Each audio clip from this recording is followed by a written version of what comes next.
Namaskar. I'm going to talk now about Yama and Niyama. Now, these are Sanskrit words, and I'm going to use a bunch of Sanskrit words, but they're so important. There's 12 Sanskrit words. Yama and Niyama is 2, and then there's 10 more that's going to come because there are 10 points. 5 Yamas and 5 Niyamas. Yama means restraints or do nots. Yama means these are things that we should do, observances.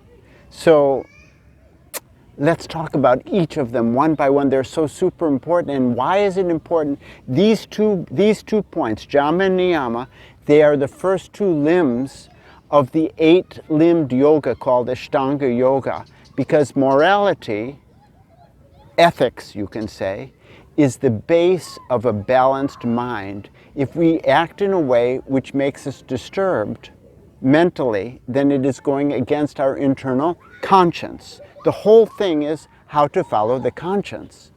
That's morality in terms of yogic science. If we follow our conscience, then our mind will be balanced and nice and calm. And then we can do meditation effectively. Otherwise, it's very difficult. So the first point of Yama is called, it's very what you've probably heard of, a Hingza.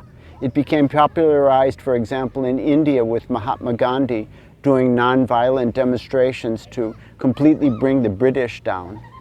Now, he gave the idea that it means non-violence, but the real concept in yoga is non-harming, or really speaking, it means minimal harm. So it means that when you see, relatively speaking, is the action causing more harm or more good? For example, when we breathe, we are killing microbes.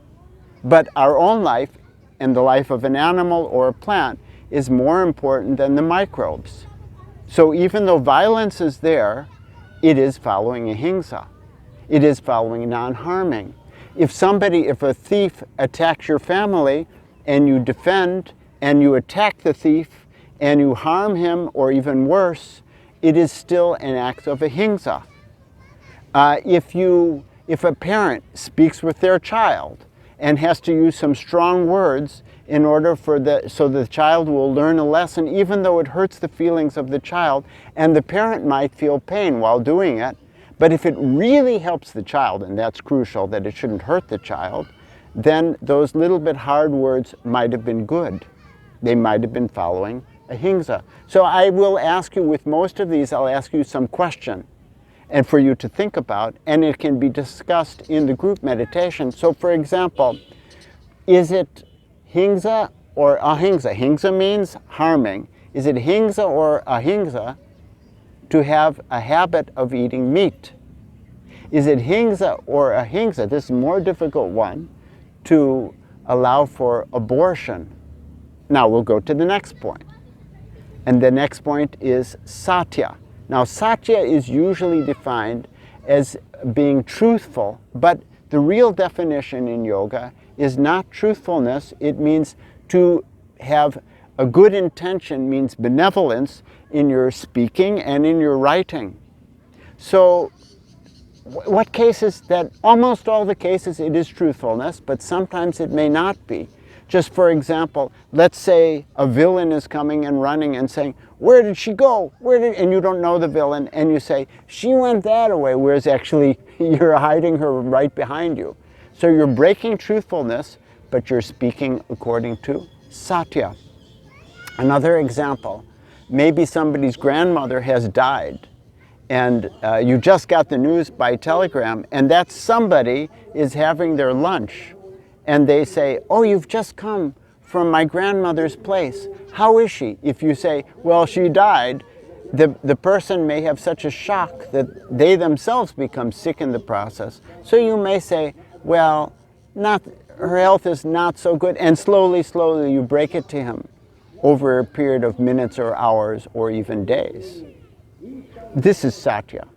Now, what about, here's the question, what about when people save face?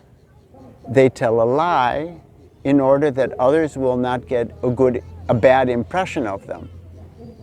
Is that okay? I made a mistake I don't say I made a mistake, and rather I say some other explanation, that it just happened. Maybe I don't put the blame on anybody else, but I say, oh, it just happened. The plant just happened to fall over. I didn't make the mistake of knocking it over. I mean, something like that. So can it be that that is according to Satya, or is that against Satya? Now we go to the third point. Still under Yama, still under do nots. So this is not stealing, and in Sanskrit it is called Asteya. So not stealing, it's pretty simple. You understand not to take possession from somebody else's goods.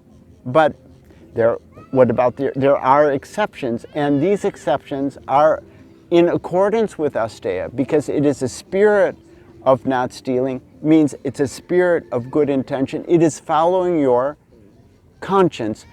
Again and again, the conscience is the key point. Does it follow your conscience? Then you will know that it's according to Yama and Niyama.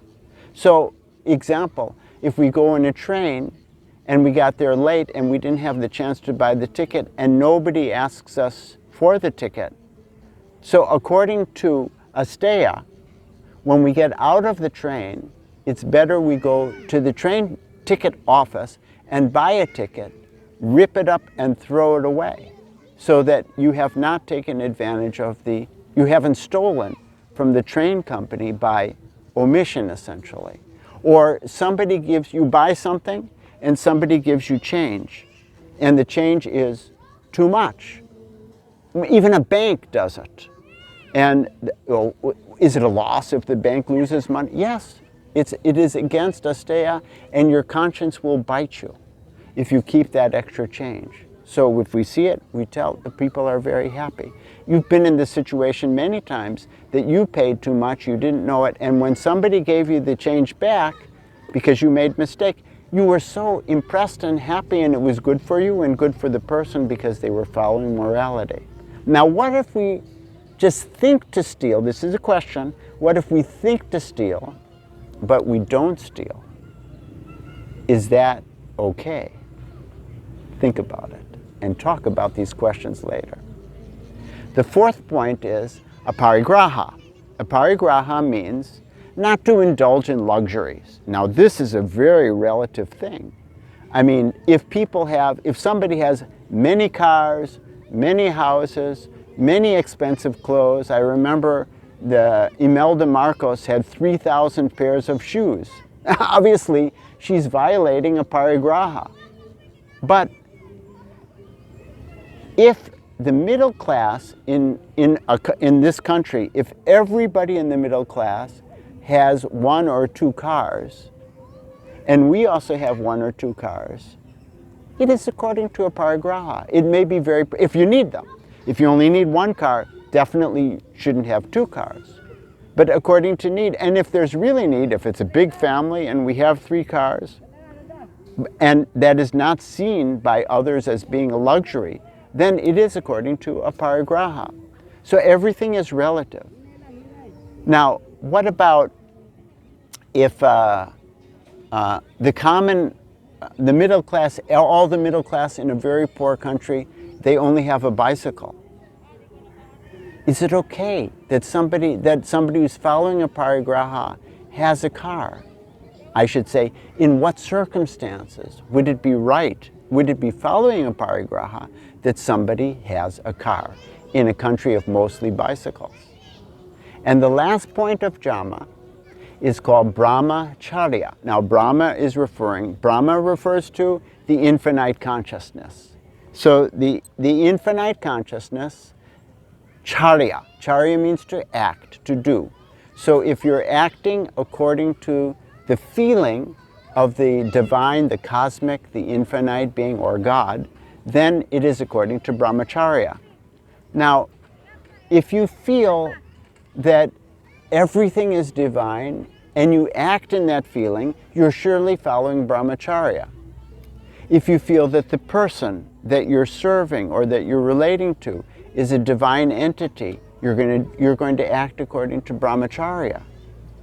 Now there's a very false idea, if you ever hear about the Brahmacharya or see a video about it, it was propagated with a very different idea in India by the monastic orders, by the monks.